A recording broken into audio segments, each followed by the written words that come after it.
A long St. Louis tradition is heading over to Grant's Farm to get an up-close and personal view of the wildlife. Here, children and adults can mingle, if you will, with various types of animals, all living together without the separation of gates and cages.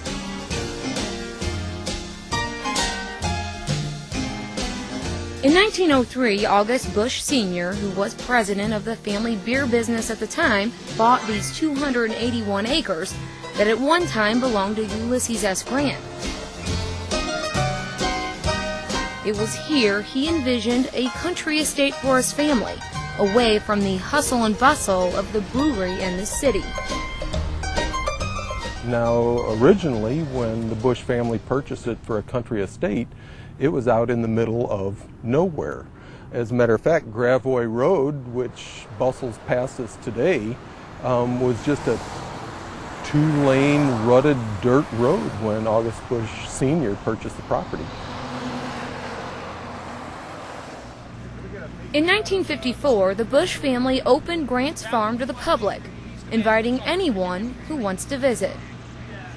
The farm features 1,000 animals representing 100 different species from 6 continents, including the world-famous Budweiser Clydesdales.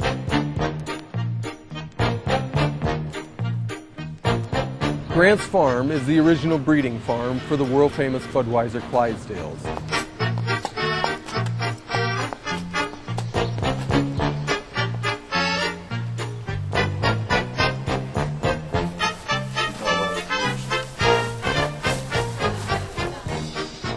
We own between 250 and 275 Clydesdales at any given time, so we're one of the largest owners of Clydesdales in the world.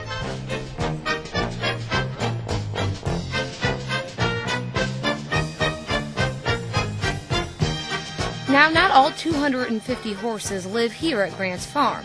AB has Clydesdales stationed all over the country. However, only 2 locations actually breed the animals. And like we said, Grant's Farm is one of them. And at any given time, you'll find about 35 Clydesdales here, not including the newborns. What's interesting about Clydesdales is they're actually pregnant for about 11 months, 11 days is average. How many are born at Grant's Farm each year? Well, this year we're expecting 12 babies. Is that a lot? Foals. Oh no, that's a good amount. We'll get 10 this spring and 2 for the fall.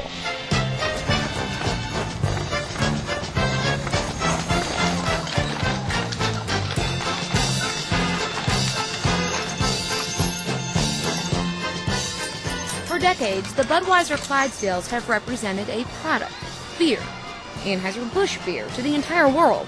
And since Anheuser-Busch beer is a hometown favorite, to a St. Louisan, the Clydesdales symbolize home. The relationship between the Clydesdales, Anheuser-Busch, and St. Louis began as a way to mark the end of a turbulent time in the beer manufacturing business. The Clydesdales started their affiliation with Anheuser-Busch to celebrate the repeal of Prohibition in 1933. April the 7th is here, and it is a real occasion for thankfulness, marking a newfound freedom for the American people, made possible by the wisdom, foresight, and courage of a great president with the cooperation of an understanding Congress. There is a song in our hearts. Its happy days are here again.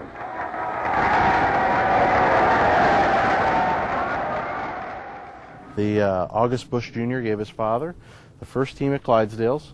Gussie had a special Studebaker carriage, had a team of horses assembled that would deliver the first cases of post-Prohibition Budweiser, not only to St. Louis, but also to President Roosevelt and also to Governor Al Smith of New York, who was a principal proponent of the repeal of Prohibition.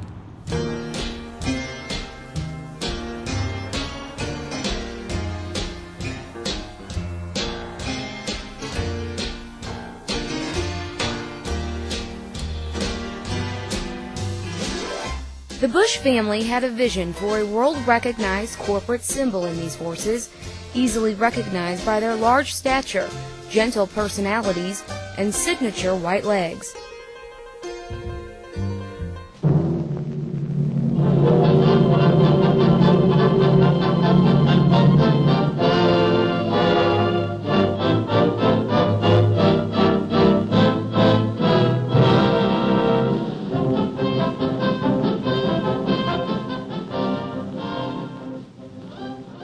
Here they come, the world-famous champion Clydesdale horses, stepping along in an 8-horse hitch.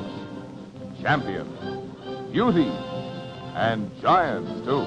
Each weighs a ton or more. In Grandfather's time, Clydesdales pulled heavy loads along the roads and did the heavy work on the farm.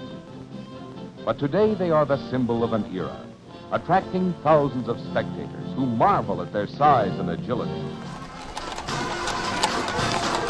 Today, there are 5 traveling Budweiser Clydesdale hitches located throughout the country, and no parade is complete without seeing these horses pulling the now signature wagon. Each of the 5 traveling hitches makes over 100 appearances a year, but not just any Clydesdale can be a Budweiser Clydesdale.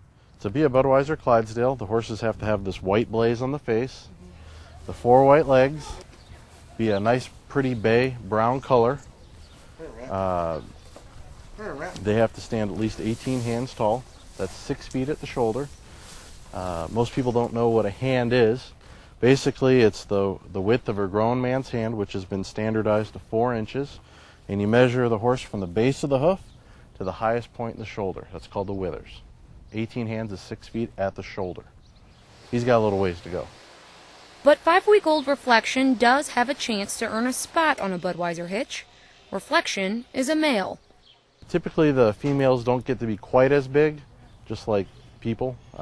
Typically, men get to be a little bit larger than women. We only use the geldings, the fixed males, to pull the wagon.